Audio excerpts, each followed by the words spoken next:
Vladimirs Putins mēnešiem ilgi solīja pasaulē, ka ir radījis kaut ko tādu, ko neviena rietumu valsts nekad nespēs apturēt.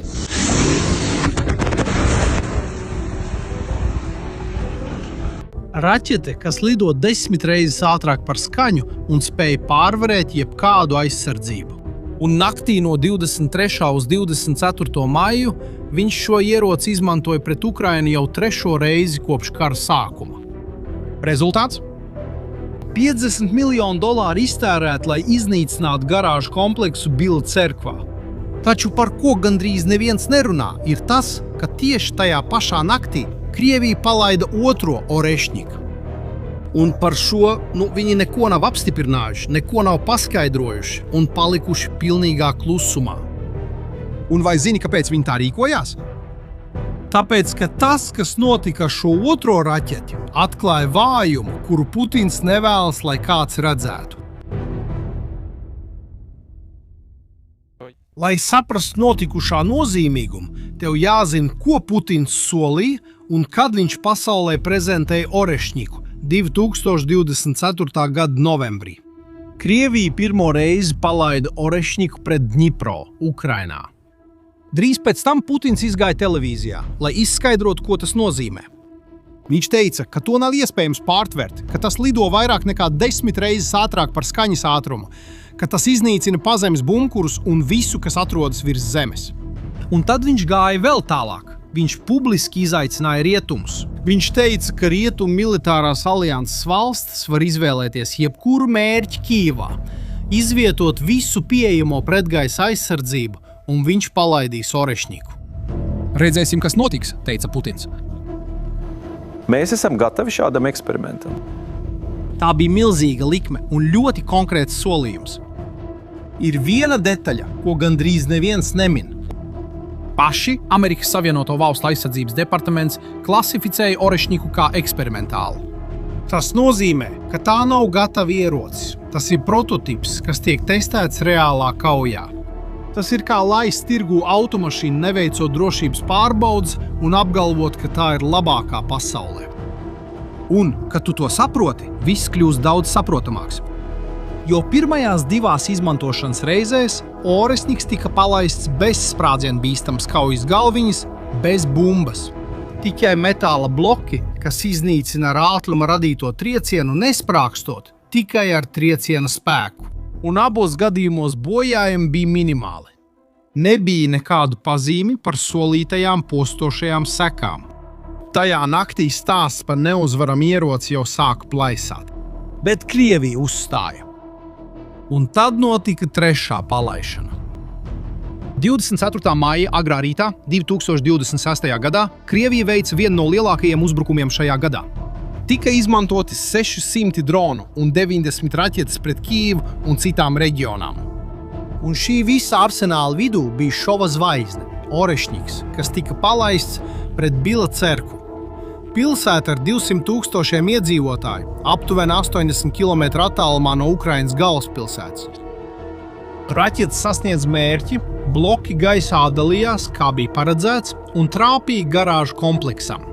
Nē, tā nebija militārā štāba ēka, tā nebija ieroču rūpnīca, tā nebija elektrostacija. Vienkārši garāžas. Kratēri bija apmēram 3 metrus diametrā un 2 metrus dziļi. Bila cerkvas iedzīvotāji iznāca no patvērtnēm un atrada bedrītes, kuras varētu ietilpt vienā istabā. Tāds bija ieroča rezultāts, par kuru Putins teica, ka tas mainīs karu.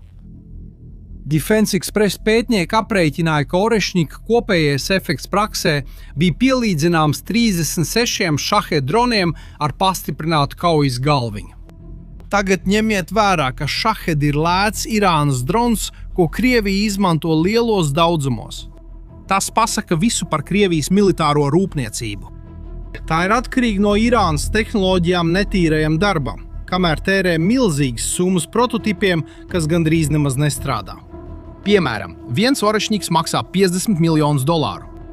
Par šo cenu viņi varētu nopirkt 100 dronu. Bet paši Krievi to saprata. Ultranacionālistu grupas sociālajos tīklos pārplūda ar kritiku. Viens no viņiem rakstīja: Vēlreiz, Tukšas kaujas galviņas, bezjēdzīgi specefekti. Nav iznīcināts neviens tilts, neviena aizsprosta, neviens īsts mērķis. To neteica rietumu analītiķi. To bija paši krievi, kas atbalsta karu. Ierocis, ko Vladimirs Putins izmantoja, lai iebiedētu visu Eiropu, nespēja atstāt iespaidu pat uz tiem, kas bija tā pusē. Bet tas nebija lielākais vakar problēma. Jo kamēr pasaule diskutēja par uzbrukumu garāžām, kaut kas daudz atklājošāks notika klusumā. Un jautājums, ko neviens neuzdeva, bija vienkāršs. Kāpēc Krievija pilnībā klusēja par to, kas notika pēc tam? Atklāto avotu izlūkošanas avoti identificēja pazīmes par otro Oresņiku, kas tika palaists tajā pašā naktī, dažas stundas pēc pirmā. Taču šo Krievija nekad nav apstiprinājusi. Pilnīgs klusums.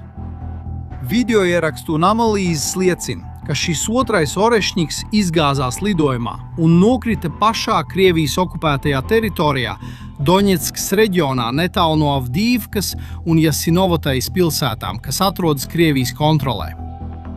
Kamēr pasaule vēl skatījās uz garāžu fotogrāfijām, paša Krievijas raķets atlūzas krita uz Krievijas pozīcijām, un Krievijas valdība par to neizteica ne vārda. Dažas analīzes neizslēdz iespēju, ka tā varētu būt trāpījusi pašām Krievijas spēkiem. Kara izpētes institūts, viena no pasaulē visvairāk cienītajām militārās analīzes organizācijām, apstiprināja šo interpretāciju. Ja otrais palaišana tiks apstiprināta, tad viens no katriem 4 Orešņikiem, kas izmantot karā, ir izgāzies. 25% neveiksmi līmenis. Raķetei, kuru Vladimirs Putins pasniedz kā vismodernāko ieroci uz planētas. Un zini, kas šajā stāstā ir vēl sliktāk? Labākais izskaidrojums, kāpēc tas izgāžās, ir pats vienkāršākais no visiem. Raķete izgāzās, jo tā bija slikti izgatavota. Tikmēr Krievijas valdības klusēšana pasaka ļoti daudz. Tas ir gandrīz tā, it kā viņi to apstiprinātu. Kad viss izdodas, viņi to skaļi izziņo. Kad neizdodas, viņi to slēpj un klusē. Un šīs sekas sniedzas tālāk par šo nakti. Redziet, Krievija ražo apmēram 5 Orešņikus gadā. Viens ik pēc 2 mēnešiem. Tā ir ārkārtīgi reta, ārkārtīgi dārga ierocis, ko izmanto, lai izraisītu bailes. Tās mērķis nav iznīcināšana, bet gan psiholoģiski ietekme. Bet šis efekts ir atkarīgs no viena faktora. Ticība tam, ka raķete patiešām ir tas, par ko Putins to pasniedz. Taču tagad šī ticība sāk izzust. Visos 3 gadījumos schēma bija viena un tā pati. Milzīgs solījums, niecīgs rezultāts. Un tagad mums ir kļūme, ko Krievija cenšas slēpt. Un tam ir reāls sekas, jo Krievijas sabiedrotie vēro arī tās pretinieki. Katru reizi, kad neuzvarama ierocis sniedz mazāk nekā solīts, Krievijas uzticamība samazinās. Valstis, kas paļaujas uz Krievijas militāro spēku, lai justos aizsargāts, tagad tiešraidē redz, cik daudz šis spēks patiesībā ir vērts. Atceries to izaicinājumu, ko Vladimirs Putins izteica rietumiem? Izvēlieties mērķi Kijivā. Redzēsim, kas notiks. Rietumiem nebija jāatbild. Oresņiks pats atbildēja. Tagad es gribu zināt tavu viedokli. Vai tu domā, ka Krievija turpinās izmantot Oresņiku kā iebiedēšanas rīku pat ar šiem rezultātiem? Atstāj komentāros. Ja šis saturs palīdzēja saprast, kas notiek, dalies ar kādu, kurš arī seko līdzi karam. Un ja vēl neesi abonējis kanālu, šis ir īstais brīdis. Mēs turpinām sekot līdzi visam, kas notiek Ukrainā. Uz tikšanos nākamreiz!